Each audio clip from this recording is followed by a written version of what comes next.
A new series in just a few weeks entitled Tacos, and it's a lighthearted month, but the topic is serious because we're going to spend the month talking about prayer. Tacos stands for Thanksgiving, adoration, confession, others, and self. So we're going to talk about prayer. A lot of people are intimidated by prayer, but did you know that the majority of the prayers in the Bible are less than 30 seconds long? And so we think that, well, if we can't pray for an hour, that doesn't really count. Well, it does. It counts a lot. So we're going to spend the month talking about prayer. You guys, we have literally over 1,000 of these flyers. These are for you to grab and hand out and invite people to church. Because every single Sunday we have an event after service. The first week we have traditional Mexican drinks, horchata, all the stuff outside. It's going to be so fun. We're going to have a taco trucks, I think, the next week. We're going to have lucha libre wrestlers outside. It's going to be awesome. The third week, we're going to have nachos and a mariachi band. The fourth week, the last week, it's going to be so cool. Our New Hope preschool are going to come on stage and they're going to perform traditional Mexican folklore dancing. It's going to be awesome. Our preschool it's going to be so wonderful. You're going to love it. They look so cute. It's going to be a great month. Now listen, this is what we're doing, okay?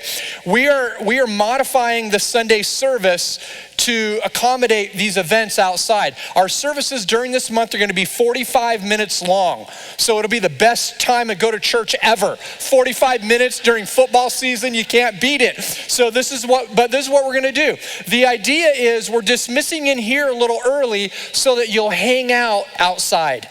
That's what we want. We want you to interact with people, hopefully not the same group of people you talk to all the time, but that you'll meet new people. There's going to be a lot of really cool events, so grab these. If you've ever thought about inviting somebody to church, grab a bunch of these, grab a handful of them, and invite people to church this month. It's going to be next month. It's going to be a great, great series.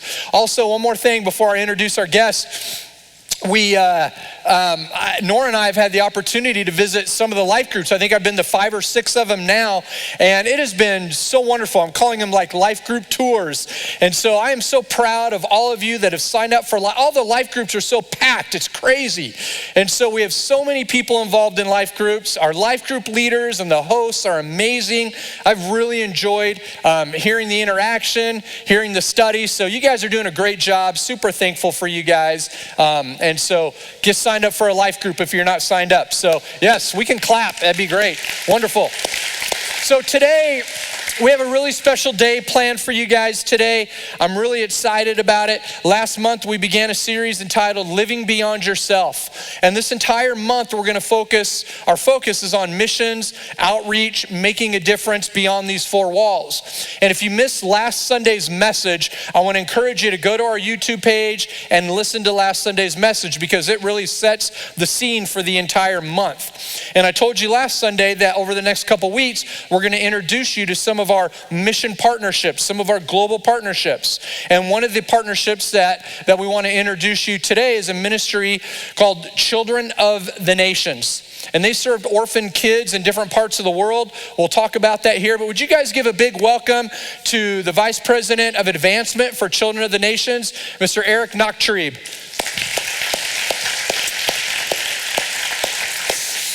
Thanks for being here, brother. Appreciate you. Eric and I go back a little bit, so I love him to death and super grateful for their ministry. But Eric, let's get started. We talked about a little bit earlier about the significance of today being 9/11, and you actually had the opportunity to serve at 9/11. Will you talk a little bit about what you did there, the ministry that you had when 9/11 happened? Sure, and let me start by just saying thank you so much for having me. I really appreciate the opportunity to get to know you guys and get to know this church. Rick and I have had a long time, several year relationship and have actually known about your church and been to your church before, years ago when you had another youth pastor that I knew, Mookie, some of you might remember him. But anyway, yes, I did get an opportunity to go serve at 9/11, and I was just saying to Rick back in the green room, it's just such an awesome thing that you honor this moment, that you took the time say this is an important day, because it really is an important day. It's a huge day. We were chaplains. I was up at a church. I pastored in Orange County, and about 10 of us, I gathered some guys to go back. We served with the Billy Graham Center for Prayer. They were doing an outreach through chaplain work into what was called the Red Zone. At that time, we went back 6 days after the towers were hit, and got an opportunity. I actually worked with the Salvation Army as a chaplain at the time. I was helping them, and they positioned us right in that area that you saw on TV, where the smoke and the fires were coming up, and they were extracting folks from what was the staircase that a lot of those first responders, those firemen that came out of that particular firehouse right there across the street, rushed into to go try to save people. And as I'm sure you're aware, there was about 400 first responders that were lost in that effort. And we got a chance to go and sit with them and counsel them and be a part of just helping them kind of walk through that experience and make it through that experience, because it was tough. It was, in fact, the images were that was an amazing image that you guys put on the back. It was just brought back, the moments. So thank you for doing that. You mentioned that doing that was instrumental and played a role in you getting involved in Children of the Nations. And so when you talk about that, it kind of opened your eyes to, there's other things going on around me that I need to be aware of. So talk a little bit about that, about how that made an impact and really was kind of a catalyst for you getting involved with COTN. Yeah. Well, when I heard about the theme for this month, living beyond yourselves and really ourselves, that really resonated with me, because it's, I'm from South Orange County. We've attended Saddleback Church where Rick Warren is, and Rick often would say things, and one of the statements that he made was one that probably some of you have heard, but God wants to use ordinary people to do extraordinary things. Yes. And 9/11, that whole experience was truly that. That's a great illustration. Ordinary people that came and did just some extraordinary things. So when I got a chance to be a part of that, but lean into that, and also got a chance to be a part of something like Children of the Nations, it resonated with me to be a part of something that was helping accomplish something in the lives of young orphan children that would eventually transform their lives so that God could use them to do extraordinary things. It was something I wanted to be a part of. Yeah, for sure. And I kind of forgot your question, because sorry about that. No, it's fine. Did I answer your question okay? Yeah, sounds good, man. Sounds good. I think too, we mentioned this last week a little bit, that I think if we all will just kind of open our eyes a little bit, we'll see that there's tons of needs around us.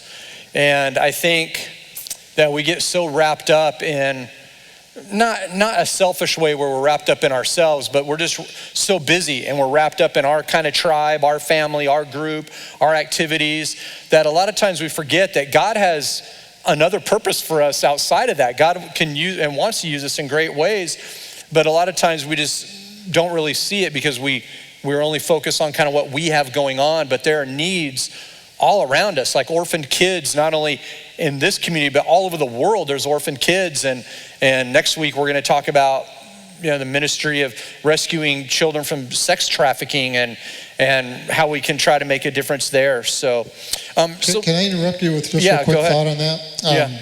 One of my favorite passages is in Mark 2. There's that great story about the 4 friends that helped the paralytic get to Jesus. That's a great story. And if you think about what happened there, here they didn't have much to offer. They had time to offer. They didn't have a lot of resources, but they knew they wanted to get their friend in front of Jesus. And so they carried him across town on a stretcher. They got there. They couldn't get in because there was way too many people. So they got creative, which, again, that doesn't cost you anything. That just costs you some time and creativity. They took him to the roof. They chiseled away at the roof, those thatched roofs. You can imagine Jesus is down below, right? And he's probably looking up going, what the heck? Somebody needed to do a little home maintenance here. and then eventually saw their faces. And if you read the passage there, it says that he looked up and he saw them and he said, because of their faith, your sins are forgiven. You know, that's a powerful story and a powerful principle. Yeah. That's exactly what you were saying. And it's exactly why we do what we do, because we can only do what we can do to help and bring resources that God allows us to see an opportunity and participate. Yeah, you know, people say when they get to heaven, they want to meet Elijah, they want to meet Moses, they want to meet Peter, they want to meet Paul. I want to meet the person whose ever idea it was to go up on the roof. Like, that's the person I want to meet, because they were not going to take no for an answer, and they got creative and figured out a way. So that's a great illustration on how we can make a difference in the lives of others. So let's talk about Children of the Nations and talk a little bit about the mission, the vision of Children of the Nations, and the work that you guys incredible work that you guys are doing. Well, this morning we hope to paint a little bit of a picture so you can get a full sense of how the ministry evolved and developed and where it is today. Our vision statement is that we're all about raising children who transform nations. So that's important, because we're not an organization that just wants to go in and do some relief work. We actually want to take, and I say it this way, we take orphan children, oftentimes double orphans. In fact, the majority of our kids are double orphans. Sometimes single orphans or social orphans, they can be called. And we take them all the way from the cradle to through college. So our goal is not to just kind of help them out a little bit, but it's really literally to walk through the journey of life to position them so that they can be transformational agents in their communities. Our mission statement is to provide holistic, Christ-centered care for orphans and destitute children that enables them to be able to create positive change in their nations. So again, this is a lifelong process, and we do it in multiple countries along the way, and I think we got a video that might explain a little bit more. We do. Yeah. Go ahead, guys.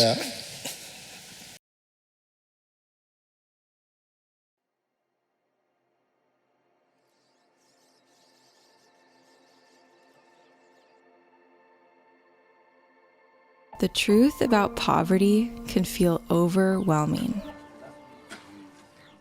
My dad died when I was a few months old, so technically I never saw my dad. I think I was about 5 years old when my mom died as well. Things were hard for us in the house. I grew up with my aunt because I couldn't get to see my dad or my mom.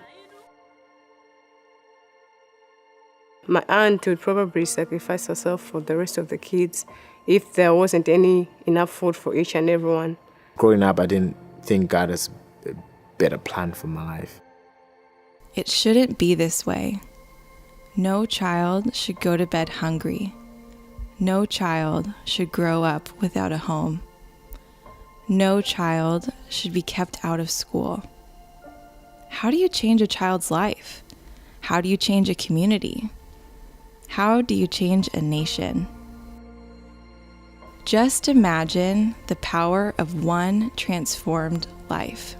I remember they telling me that I have a sponsor, they'll be sponsoring me, and I can go to a private school. Wow. Through the help of COTN, it has made me realize how Jesus loves each and everyone, whatever it may take. Wow, my future is bright. Together, with your help, we are caring for 5,000 children every day in Uganda, Malawi, Sierra Leone, the Dominican Republic, and Haiti. We work through local staff to provide holistic care to the most destitute children, transforming their lives. Every year, we have hundreds of new high school graduates, and almost all of them are first-generation graduates in their family. Many of these students are also going on to university and vocational school. Studying in university makes me feel proud and loved. My favorite thing about COTN, I think there are a lot. School, spiritual life, and physical health. So the future is also better for Malawi. It's also good. The hope is there. I see the light at the end of the tunnel for Malawi. COTN is a family. I just thank God there's this place which is called home, which is COTN. What if we could care for every destitute child in the world? Just imagine. Every child educated. Every child loved. Every child safe. Every child thriving. Every child healthy. Every child empowered. Just imagine what they could do. That's great. One of the things I love about helping children, orphan children specifically, is, you can't help where you're born. You have no say in who you're born to, the place in which you're born into. And so to me, children are the most innocent of the innocents. Like they don't pick where they're born. And so I think we have an obligation, a biblical obligation, to make a difference. So talk to us a little bit about the countries that you guys are serving in and some of the work that you guys are doing in those countries. Right, and we are in 5 countries. We started in Sierra Leone, which is in Africa, and it's on the west coast, kind of central south. Our founders, their names are Chris and Debbie Clark. Chris was a probation officer, and his wife was a teacher, and his dad was a missionary, and he grew up part of his life in Liberia, which is just below Sierra Leone. And there was a civil war going on, and this is the first country we started in. This is 27 years ago. There was a civil war going on. A lot of refugees and a lot of children were being forced up into Sierra Leone, Liberian refugees. And so there was a huge need. And so Chris and Debbie flew over. They took a youth group of kids with a whole bunch of resources. They actually sent over a big container worth of resources that they accumulated to try to just help, just to do whatever. And when they got there, their hearts were broken. So they came back and prayed about it, and literally with $300 in their back pocket, they started in the loft of their home this ministry called Children of the Nations. They still live in the same home. We call the loft the Holy of Holies, kind of kiddingly, and because that's where it all kind of began, and it still has created this opportunity for kids along the way. So we went from Sierra Leone to Malawi, where we have a compound and a program that has everything from, we build a lot of schools, we build a lot of clinics, we build churches, we usually engage a series of villages. We always look for the worst of the worst. That's kind of the calling God has on our lives, to say, where can we go where there really is the greatest need? And so we start a thing called Village Partnership Programs, like I said, with double orphans, which means they've lost both their parents. The social orphans or single orphans oftentimes might have a family member that they can live with, but they have no resources and they're impoverished. So we'll work with them to give them opportunity, like you saw in the video, things like meals, medical attention, which you need to be able to have to be able to go to school. And then we run schools, we build schools, run them with our team. We have about 400 nationals in country. It's all run by nationals. And those kids get an opportunity to go through that process and hear about Jesus and come to Christ and all of those things, to get discipled along the way. So we went to Sierra Leone, then we went to Malawi, and then we went to the Dominican Republic, which we're going to talk a little bit about later. And from there, we went to Uganda, which has been our newest African country. Not so new anymore, but about 12 years. And it's just accelerated because we've implemented a model that has worked in other places. And so they've benefited from that. And then we ended up in Haiti, which is our 5th country. And Haiti came at the earthquake in 2010, so we've been there since then.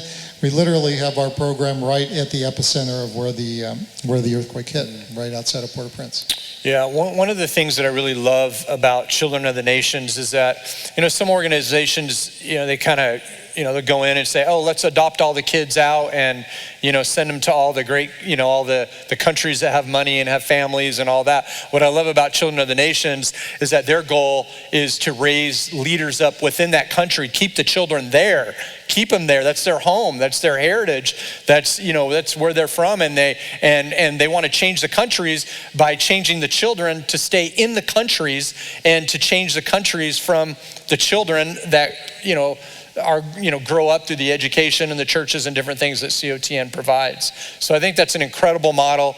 I think it's wonderful. And I don't know that we do a big service when we take all the kids away from their own country, from their own heritage. Can you talk about that a little bit? I guess that's kind of the sustainability aspect of it, but also, the goal of helping them change their country, transform it. Yeah, it's funny because we have an annual event, and the last several years we've been able to bring a few of our children over. And, you take them to the fun places, the beach, and, take them to McDonald's or whatever, and they can't wait to get home. And part of that is because they feel a little guilty because their brothers and their sisters aren't with them, and they really want to help in their own community, so they can't wait to get back. Because of that very principle, we've kind of started the whole focus of the ministry around God has raised you up out of the darkness and into the light, not because then you get to go someplace where you can prosper, but because he wants to use you in the lives of those, your brothers and sisters that are coming up behind you. And so all of our kids, they stay in country, they lead in country. Like I said, we're getting kids all the way through this journey now of 27 years later, we're getting kids that are graduating from college, they're starting some businesses. We have some doctors and educators, teachers and nurses. So all of those kids have stayed in country and they serve in the country. So that whole leadership thing is important. One quick story in Malawi, I'll tell you about Francisco. I've gotten to know Francisco over the years, and he's just an amazing young man. But he's now about, I'm going to say he's about 26. I think that's his age. He started, we found him like we normally will find children for our program through the local spiritual community. So we'll find pastors and leaders and churches that are in that region to help us identify some of the children in the villages that we serve to help us know who we should bring into our program. Again, our heart is to help the worst of the worst, the most destitute, the most marginalized. So Francisco was literally living under an ox cart. He had no family, double orphan. He's the kind of child that probably wouldn't have made it past age 8. We brought him into our program. He got medical attention. We got him healthy. We got him some food. We got him into our schools. He came to Christ along the way, and he eventually went through all of our schools, including our high school program at a place we call ICA, International Christian Academy. And he got a chance to go to a school called African Bible College. So it's in Malawi. Some people might know the African Bible College system. There's actually 3 or 4 in Africa. And he went there and he got his degree in spiritual development and youth. He wanted to be a youth pastor.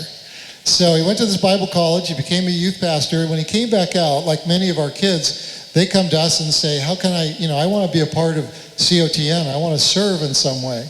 So we didn't really have a whole lot of resources for him, but he was willing to work like a lot of collegians, just, okay, give me a job, I'll come help, and he did. So we let him do a youth ministry. He started our whole program in 6 different villages because there were a lot of teenagers. Well, that was in 2018.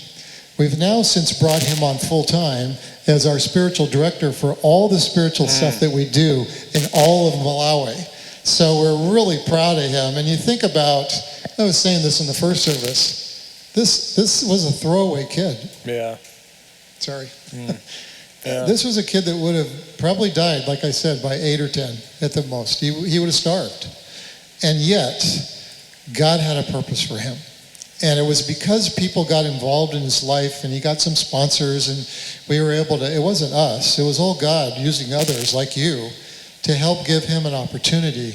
And as a result of that, God's got him in this place. Well, he went out and he was telling us on a Zoom call not too long ago, he went out and did, after COVID, an event at one of our villages. He just wanted to do like a VBS program. He wanted to do games with the kids, and he loves to preach. So he wanted to preach, and he wanted to share the gospel. And he goes out, he tells us that when he was getting ready to go out, he decided he would take food because, of course, in our villages, if there's food, they're coming. The kids will come out because they like that part. And he got there, and he expected 800, and that's what he prepared for from this one village, one of our larger villages. He said by the time they were done, 1,800 people had come out.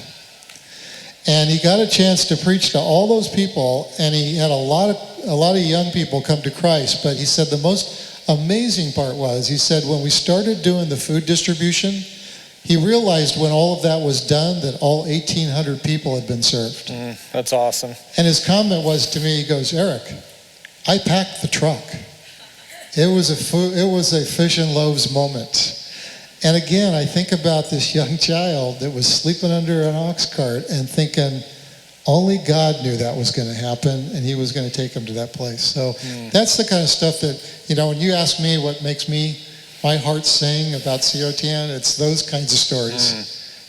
So talk to us a little bit. I know we have another story we're going to watch here in just a minute, but what are some of the greatest rewards, some of the biggest challenges that you guys are facing? Yeah, well, I'd probably point to that story as one of my greatest rewards, to see those kinds of life-changing moments. Yeah. And we've got just a ton of them now that are happening again and again. The challenges are, it's interesting. When if you were to become a foster parent, and I've used this illustration before with people that sponsor some of our kids. I said, when you do that, you kind of think, okay, well, I'm going to bring them in my home. I'm going to feed them, right? They'll sit at the table with us. They'll probably get medical attention. We'll do our best to do that. We'll give them a roof over their head, all of that. And if we can afford it, we'll try to get them as far through school as we can, and maybe even university. Well, when we first started it, the founders were like, well, if we can get these kids through high school, that'll be amazing. And then you got them through high school, and we realized, well, they really needed to get to college, because to be transformational in their communities, they needed that kind of opportunity to get across the finish line. Well, think about the challenges in the sense of raising a child, and we got 5,000 of them. We thought we were dealing with young children in the early days, and then as they got older, of course, now you got to deal with young teen girls and young women and everything else that goes along with raising a child, a teenager, a young adult, to get them to the place where they can cross the finish line and launch. So those have been some of the greatest challenges, just learning along the way, figuring out how to address those issues. So the video we're going to see here is a story of a guy named Solomon in the Dominican Republic who came up in the program and ended up becoming Dr. Solomon. Yes. So we'll run that video.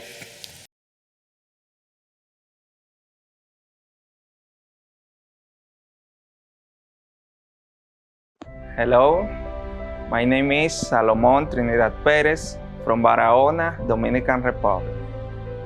Too many young men in the Dominican Republic don't get the opportunity to reach their full potential. Many of them believe that the baseball is the only ticket out of poverty, so they drop out of the school to pursue a professional athletic career that usually don't pan out. But my story is different. I entered Children of the Nation in 2008 as an average teenager in Barahona. My family just had enough money to feed us and buy basic supplies, but not for education. Now, thanks to the support I received from my sponsor, I am a doctor for Children of the Nation. The coaches in COTN I Love Baseball program nurtured my talent in baseball, and my sponsor made sure I didn't have to worry about whether I would have to research I need to thrive in school. I used to be the same as those other young men. I thought the baseball was my only way out of poverty. But when my baseball career didn't work out, I had other options because I had graduated from high school. The coaches and mentors in COTN, I Love Baseball program, helped me believe that I could have a career in medicine.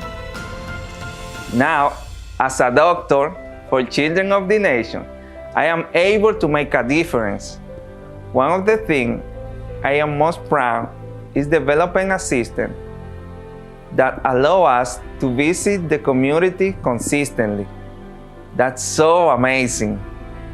We can care for children's basic needs and refer them to the clinic for more complex illness. Also, we can ensure children know the practical steps they can take to protect themselves from disease such as dengue fever and COVID-19.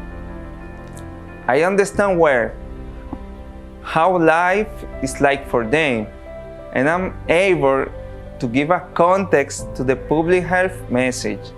I'm so grateful for people just like you who empower me and make sure I had the opportunity to succeed. Thanks for all you have done for us. That's an incredible story of a young man that becomes a doctor. Now he works with COTN, helping children that were like him. Their I Love Baseball program is an incredible program. They have actually had some kids sign with major league teams.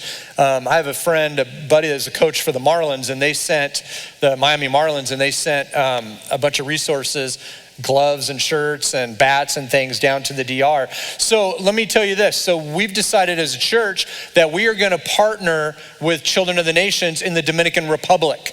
And so that's what we are going to do. I know, Eric, you went down there recently. You tried to get me to go. It was in June. I'm new here. I haven't taken vacation all summer, but I couldn't get away. These guys are working me to the bone here. So I didn't get a chance to go to the DR, but I'm going to try to go this year at some point.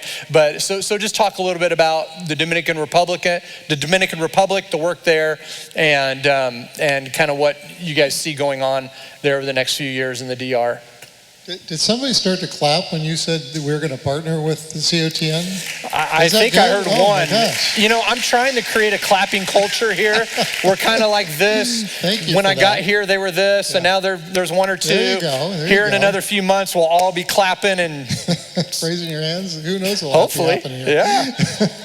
No, you know, and I got to tell you, when Rick called, because we've been friends for a long time, and he called and said that he had this idea of us partnering.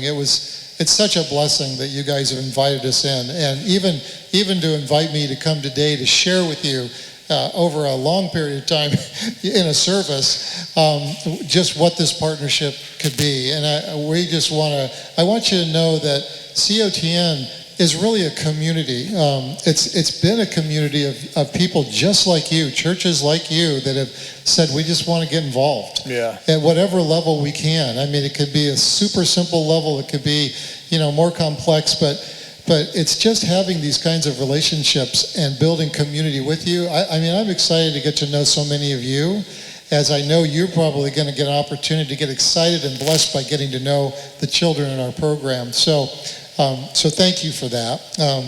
And again, I forgot the question. The Dominican Republic. Oh, that's right. The Dominican Republic. We're talking about that. Yeah, we're going to get involved in a big way in the DR. So I just got back from the Dominican Republic, tried to grab him to go down with me for a few days. The Dominican Republic it has a lot of different programs. So the I Love Baseball is one of those, and that captures young men who, in the Dominican Republic, as many of you probably know, baseball is their kind of way out, they think. And so a lot of times they'll get conscripted by a coyote who will try to, get them, to kind of follow a path that doesn't include education. And like Solomon, in his case, he heard about our program. We brought him in, and he is a good ball player, but he wasn't a great ball player, which is what it takes. And he realized that education opportunity made all the difference in the world for him. So that's one of our programs we have talked a little bit about. We have We have a school there. Actually, we have 5 different villages. We have we have about 6 schools that are in the region that serve those villages. And then we also have a full medical clinic which serves all of those villages as well. Now that's happened over a long period of time.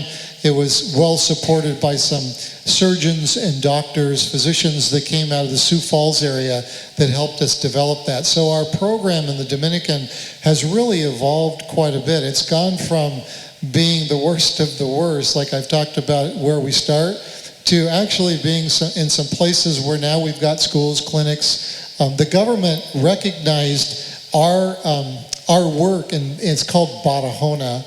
Barahona is about a 4.5 drive from the capital, which is Santo Domingo. And it's right on the border of Haiti and the Dominican Republic on the south edge. So if you wanted to go look it up on a map, you could, or use your phone.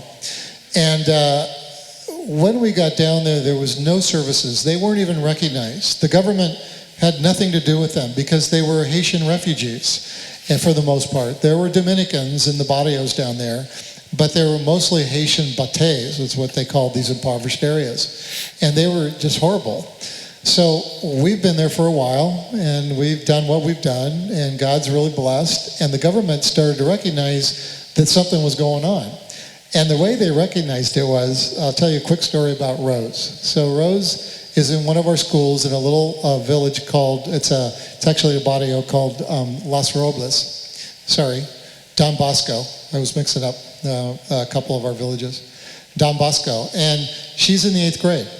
Well, one of the things we do is our educational standards are to the national levels.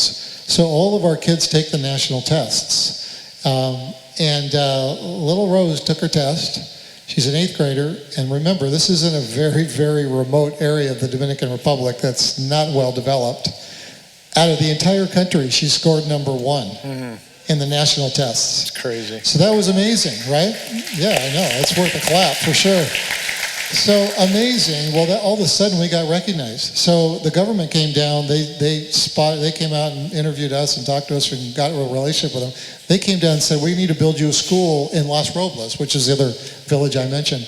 And so they built us a school, and they gave it to us. They said, you can staff it. You can teach whatever you want. We don't care if it's a Christian academy. Go do it.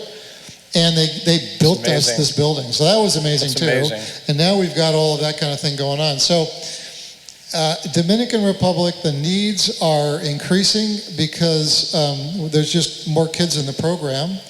We're talking about, and we've had some conversation about a whole new area in and around that region that is further out from where we're currently working, called Pedernales, and starting a new program there, which would be a replica of the kinds of things that we've done in Barahona.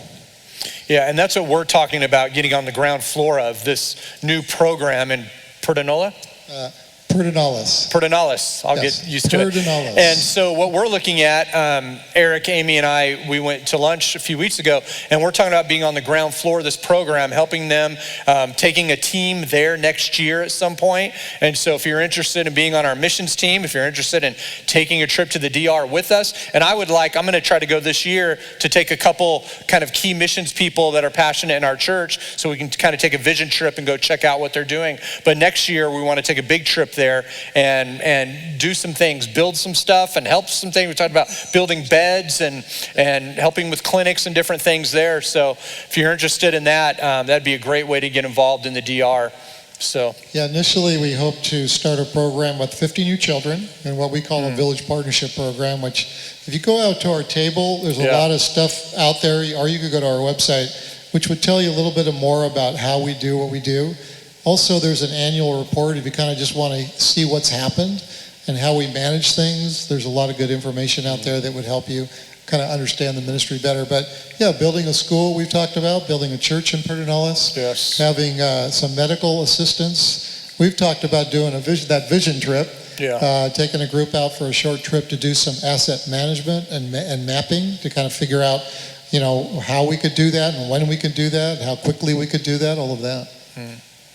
Yeah, so Eric, thank you so much for being here today. They have a table outside, and so I want to encourage you. You can sponsor children. We're going to be talking about that later as well, but you can sponsor children. You can just get updates on COTN, meet some of the staff that are out there. So thank you so much for being here. Really appreciate it. Love you to death. Thank you very much for everything. So thank you guys. Hey, last week I mentioned one thing. I mentioned something that I think is really important, that we're not going to solve the world's problem when it comes to orphan children, but we can do something. We can do something. We're not going to rescue every boy and girl that has been caught in sex trafficking, but we can do something. And that's what we're going to do. We're going to do something. And I know in the past, this church has had a relationship with, I think, a different ministry in the DR. It's so exciting to be part with COTN. If you do sponsor kids, when you go, you can actually meet the children you sponsor. It's an incredible thing. I used to go to Africa every year back in the day, and we built schools and homes and meet the kids we sponsored. It's an incredible ministry. And so I want to encourage you guys, if you're interested in being on our missions team, Amy has a table outside. Get signed up for our missions team. We're going to be taking a trip next year. We're going to do something. We don't know exactly what we're going to do yet in the DR, but we're going to basically adopt this village, and we're going to help build clinics there and schools there, and we're going to do something. Are you guys with me? It's going to be a great ministry. I'm really excited. I'm an action-oriented guy. I don't want to just send money. I want us to go and make a difference and do something. And so if you've never been on a mission trip, I want to encourage you to do that. Will you stand up with us? Father, thank you so much for your blessings. And Lord, I just pray for the ministry of Children of the Nations. Thank you so much for what they do in different parts of Africa and Haiti and the Dominican Republic. God, I pray that you help us as a church to really make a strong commitment financially, individually, with manpower, with prayers, on making a difference in this new community in the Dominican Republic. God, I pray that you just raise people up here that have a heart for missions and have a heart for orphan children. And God, help us to do something. We can't fix everything, but we can do something. And so God, I pray that you just bless us with an entire army, navy full of people that want to make a difference. And so God, we just thank you so much for your blessings. In Jesus' name, amen. You do not want to miss next week. The president from International Network of Hearts is going to be here. Pastor Russ is going to interview her. We're partnering with them as well and helping rescue boys and girls that are caught in human and sex trafficking. You don't want to miss it next Sunday. God bless you guys.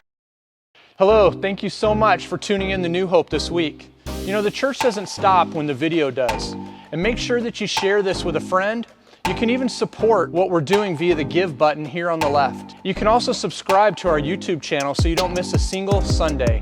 And we cannot wait to see you this week, either in person or online. Have a great day.